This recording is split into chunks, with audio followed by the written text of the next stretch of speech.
quem criou a terapia foi Freud. Ele que foi o primeiro cara que inventou esse negócio. Antes dele tiveram alguns, mas ele foi o mais popular. Né? Ele começou a estudar mais ou menos aí, teve uma ascensão. Vamos. Agora é importante entender o aspecto temporal da coisa, Arthur. Vamos lá. Mais ou menos 1880, 1890. Freud teve uma ascensão muito grande dos estudos dele, onde ele sugeria que pacientes com depressão eles tinham algum tipo de visão agressiva do mundo e dos outros, e eles reprimiam isso para baixo da linha do consciente. Então eles jogavam, imagina uma fronteira, então esse tipo de agressividade era jogada para baixo, para o inconsciente, e eles não tinham acesso a isso, só que isso ficava lá pulsante e se manifestava em forma de sintomas. Essa é a ideia dele.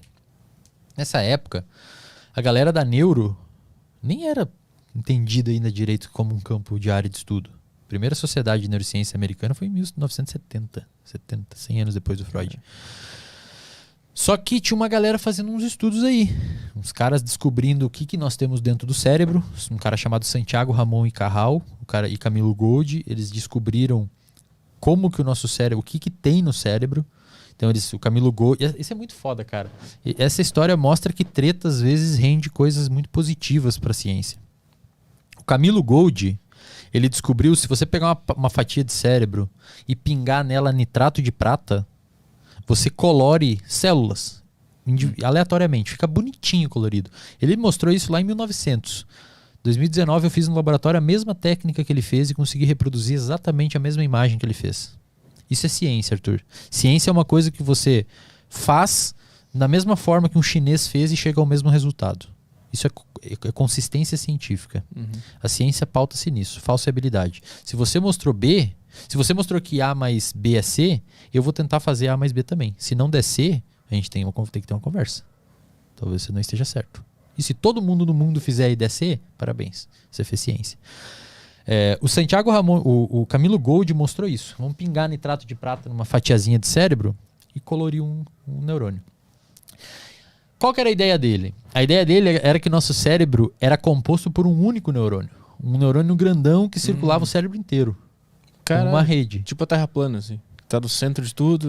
Um bagulhão gigante, assim, que vai em tudo. Fora pra caralho. E um cara chamado Santiago Ramon y Cajal, é um cara só. Ele irmãos siameses. Não, era um cara só. Ele falava assim, não, o nosso cérebro é composto por vários neurônios separados, por pequenos espaços que hoje a gente sabe que se chamam sinapse. Mas isso ele estava filosofando ou era uma... Não, eles estavam olhando em microscópio, olhando em... E cada um estava chegando no resultado? Cada um estava chegando no resultado. Saquei. E eles brigavam, cara. Eles eram tipo uma treta ferrada, assim, os dois. E o Santiago Ramon y Cajal no final descobriu que estava certo. Né? A gente tem várias, então que a Suzano Nicolano contou, são 86 bilhões. Não é um só. Só que ele provou que estava certo com a técnica do Camilo Golgi. Com a técnica que o cara desenvolveu. Ele provou, ou seja, eu provo que você tá errado com uma técnica que você criou. Sacanagem, ele botou o nitrato.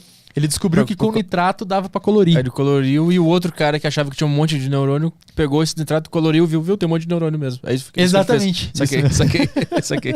Dizem as cartas e registros históricos que eles não conversaram. Os dois ganharam o Nobel pelas contribuições. Isso tá no teu Instagram, né? Tem a foto no meu Instagram. Do negócio. Exatamente. O Caio consegue botar, se botar aí, turma aí. Um lado é a foto dele, que ele fez, e um lado é a foto que eu fiz no laboratório. Vai no Insta dele que tá ali. Ia ficar legal. E eles ganharam o prêmio Nobel, eles nem se cumprimentaram, né? Eles juntos, não se cumprimentaram, né? Eles ganharam Nobel, juntos cara. o negócio. Eles não se cumprimentaram e morreram inimigos. E fizeram um grande favor pra ciência mundial. Talvez se eles não estivessem tretando, eles não iam ter dopamina pra correr atrás desse negócio aí. É muito bom o fato que dois caras que estudam o cérebro... Não, um pouco mais pra baixo. Eu tava dando uma olhada aqui, eu acho aqui, eu te mando. Mas é muito bom que os caras que estavam estudando o cérebro não conseguiram lidar com o próprio cérebro, o ego e a briga. Exatamente, cara, exatamente. Tipo, descobriu que tem 600 milhões, sei lá, bilhões de neurônios. Exatamente. Tu sabe como funciona isso aí, não deixa a tua emoção te levar. Aquele ali do 2021 fui eu que fiz, e o cara, e o Cajal fez o do lado ali. A turma tá vendo isso aí? Que ele conseguiu... Tá. Então, ele desenhou aquilo, tinha uma foto? Ele desenhou aquilo à mão. Ele viu e desenhou. E o do lado foi o que eu fiz, aquilo ali é uma fatia do cérebro de um camundongo. E ali tem uns neurônios, ó, marcadinho em preto. Parece uns girino. Maravilhoso. Tá ligado? Aquilo ali são células, cara. É ali que tá toda a informação que a gente tem armazenada no cérebro. O seu cérebro tem 86 bilhões daquilo dali. Meu Deus do céu. E como é que é o cérebrozinho do camundongo? Tamanho de uma unha. Bem pequenininho. É mesmo? É só o cérebro reptiliano, não tem mais nada ali. Ele não tem uma camada frontal. Tem até alguns neuroanatomistas que falam que eles nem têm pré-frontal. Isso é muito... E aí, nessa época, tava se descobrindo isso e o Freud escrevendo. E, cara, o Freud publicou um artigo... A galera fala que eu não gosto do Freud. Eu sou fã do Freud. Tá? Por quê? Porque nessa época ele escreveu um artigo falando assim, ó... o título do artigo é Por uma psicologia mais científica. Um projeto de uma psicologia científica. Uma parada assim.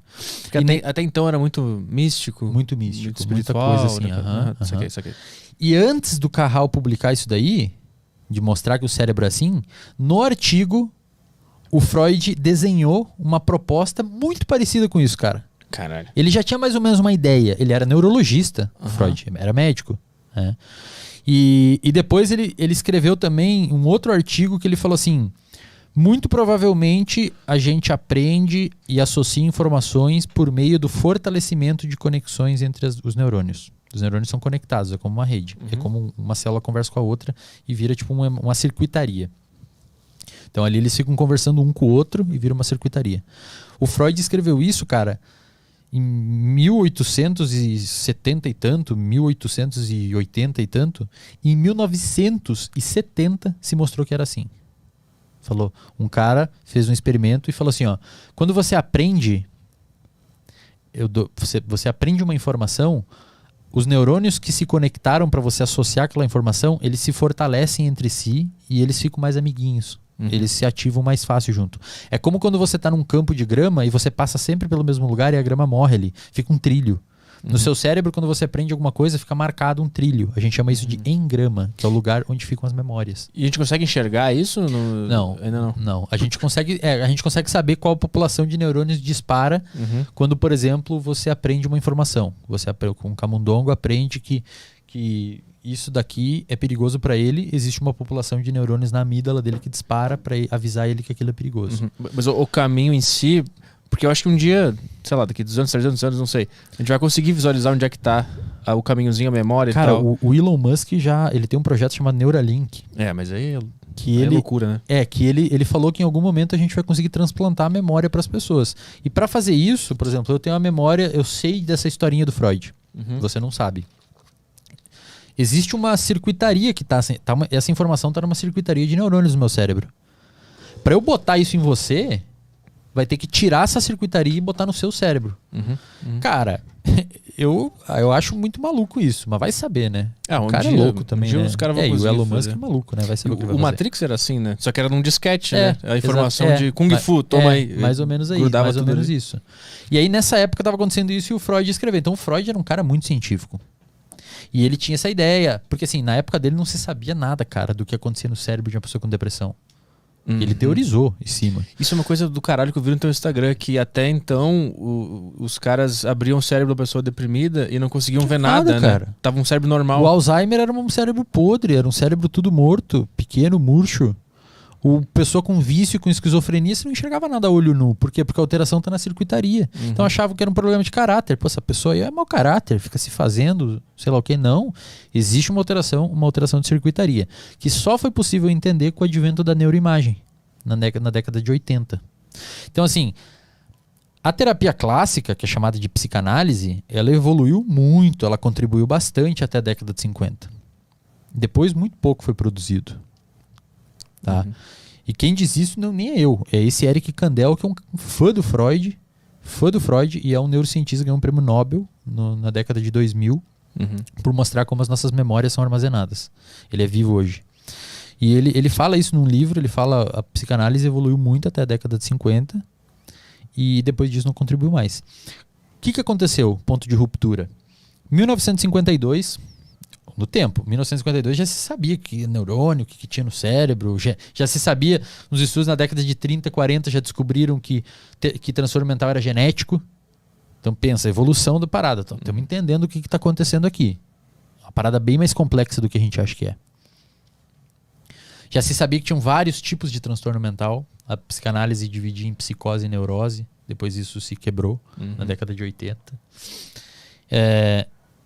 Em 1952, um cara chamado Eysenck pensou assim, eu vou fazer uma revisão dos estudos para ver quais as terapias melhores funcionam. Até a época, a mais utilizada era a psicanálise. Mas o que é psicanálise? É só conversar com o cara? O que era a classificado Psicanálise tem a ver com entender essas estruturas inconscientes, o que você reprimiu lá para o inconsciente, tentar trabalhar isso por meio de várias técnicas na clínica para tentar fazer você conseguir resolver esses problemas. É diferente da terapia cognitivo-comportamental, que foca exclusivamente no problema e inicialmente não fala tanto da infância e foca inicialmente no problema. Se tem problema de falar em público, vamos resolver. Não interessa o que aconteceu lá agora. Depois a gente volta para tentar entender de onde que você formou as crenças. Entendi. Mas agora vamos fazer aqui. Então é a classicona essa, tipo, de vai lá no divã, e ela vai tentando descobrir quando é que o paciente fala mais. Eu falo para meus pacientes, sabe aquela terapia que você vê na Netflix? Não é assim a minha. A minha eu falo muito, cara. Eu já falo muito, vocês devem estar percebendo. Mas na terapia eu falo bastante, eu me controlo às vezes, porque o paciente está ali, tem que falar também. Mas a terapia cognitivo-comportamental tem um componente educacional muito forte. É ensinar o paciente, você tem isso, que é devido a isso. Para resolver, a gente tem que fazer isso. Qual é a ideia por trás de considerar que o trauma lá com a tua mãe ou como foi a tua infância não é tão importante quanto a outra visão acha que é? É importante, só que inicialmente a gente resolve o problema do paciente. Depois, você é o Arthur, você tem dificuldade de falar em público, vamos resolver isso agora. Depois que você estiver bem, um pouco mais tranquilo, vamos voltar para ver aonde. Você teve alguém te jogou um ovo quando você estava na apresentação da escola, então você se sente incapaz porque você sofreu bullying, aí vamos voltar para tentar entender. Por que é invertida essa ordem? Porque justamente a gente entende que o controle tem que ser top-down. Tem que ser do córtex pré-frontal para baixo. Então a gente trabalha a sua capacidade de reinterpretar o mundo para depois entender aonde você começou a interpretá-lo errado. E entender a meiuca do cérebro ali é importante por quê? É importante pra gente evitar gatilhos. E cara, só o fato de você entender como funciona o seu comportamento já é uma puta ferramenta para você evitar problema emocional. Do caralho. E aí em 52 esse cara falou assim, vou fazer uma revisão. Vou juntar todos os estudos disponíveis, 1952, e vamos ver o que acontece. Vamos ver que a terapia funciona. E ele chegou num resultado que impactou muito a comunidade psicológica, de psicologia da época, psiquiatra também. Porque ele mostrou, cara, que as terapias vigentes na época eram tão eficazes quanto a simples passagem do tempo. Então o paciente que fazia terapia e o que só deixava o tempo passar, melhorava igual. Você entende o que eu quero dizer? Então você tem um problema, faz terapia. Seu irmão tem um problema mesmo, não faz. Vocês tendem a melhorar mais ou menos parecido. E aí um cara chamado Aaron Beck, e ele era um psicanalista, muito estudioso do Freud, meio que nessa década. Cara, ele pensou assim, eu vou tentar provar cientificamente que o Freud está certo e eu vou fazer um experimento científico. Que é um experimento controlado, que é um experimento organizado. E eu vou provar que o Freud está correto. E a tese que era que psicanálise funciona. Exatamente. E aí a ideia era o quê? Se o Freud falava que o problema está no inconsciente, vamos olhar o inconsciente da galera. E na época se acreditava que o inconsciente era acessado pelos sonhos. Né? Inclusive o Freud tem um livro chamado Interpretação dos Sonhos. Um livro gigante. E tive que fazer um trabalho uma vez desse livro na graduação. E eu resumi só o início e o final, porque eu sabia que a professora não ia ler. Agora eu já fiz a graduação, se ela ver isso, não vai ter como me reprovar mais. Não dava, cara. Um negócio desse tamanho assim. Até que ponto o sonho representa algo real? Hoje a gente sabe que não. O sonho tem muitas funções, a gente pode falar sobre ele depois disso. É muito bacana falar sobre sonho. E aí o Aaron Beck falou assim, não, vou fazer um experimento para mostrar que o Freud está correto. Então vamos fazer o quê? Vamos pegar pacientes com depressão e vamos olhar o sonho deles. Se eles reprimiram algum problema pro inconsciente, o sonho deles deve ser... Como é que eles iam sonhar? Coisa ruim. Coisa ruim. É tipo a descarga, eles achavam que era o... Tipo assim, pô, vamos olhar o inconsciente, deve ter um sonho horrível dele morrendo, dele desastre. E o cara percebeu que não. Ele falou, não, peraí, não tem nada a ver. Pacientes com depressão sonham coisas felizes. Né? E ele percebeu uma coisa, que era comum em todos os pacientes. Os pacientes tinham visões distorcidas deles mesmos, dos outros e do futuro. Cara... Ou seja, eles não conseguiam interpretar o quão bom eles eram, as suas capacidades cognitivas, as suas capacidades comportamentais. E eles tinham uma visão... É como se eles enxergassem o mundo de forma embaçada. Tipo assim, tá tudo ruim, eu sou horrível. E aí ele corrigindo isso, os pacientes começavam a melhorar. E ele fez um estudo em 1977... que é muito importante para a galera da psicologia aí, prestem atenção. Ele fez um estudo em 1977 mostrando que a terapia cognitiva era tão boa, se não melhor, que antidepressivo. Ele pegou 2 grupos de pessoas, deu a terapia que ele formulou, que era reestruturar essas emoções, esses pensamentos, esses comportamentos, e outro grupo ele deu só antidepressivo. E ele mostrou que os 2 grupos melhoraram igual. E hoje tem estudos de revisão, de meta-análise, que pega todos os estudos disponíveis e junta num só, mostrando que está a mesma coisa. Consistência científica. O que o Aaron Beck achou em 77, tem artigos em 2019 e 2020 mostrando. Ou seja, terapia cognitivo-comportamental é tão bom, se não melhor, que medicamento antidepressivo para depressão leve e moderada. Depressão grave, os 2 eles precisam andar junto. E cara, isso foi uma revolução em 77, Arthur, porque foi o primeiro estudo científico a mostrar que a terapia era tão boa quanto um tratamento medicamentoso, que é a terapia da fala. Tratamento químico, né? Exatamente. E hoje, com o advento da neuroimagem, a gente consegue ver que o cérebro, tem uma pesquisadora chamada Alexander Rodman, que ela mostra de maneira muito bonita, que quando você submete um paciente a uma terapia cognitivo-comportamental, o córtex pré-frontal do paciente aumenta a atividade e o sistema límbico diminui a atividade. O paciente consegue ser mais racional.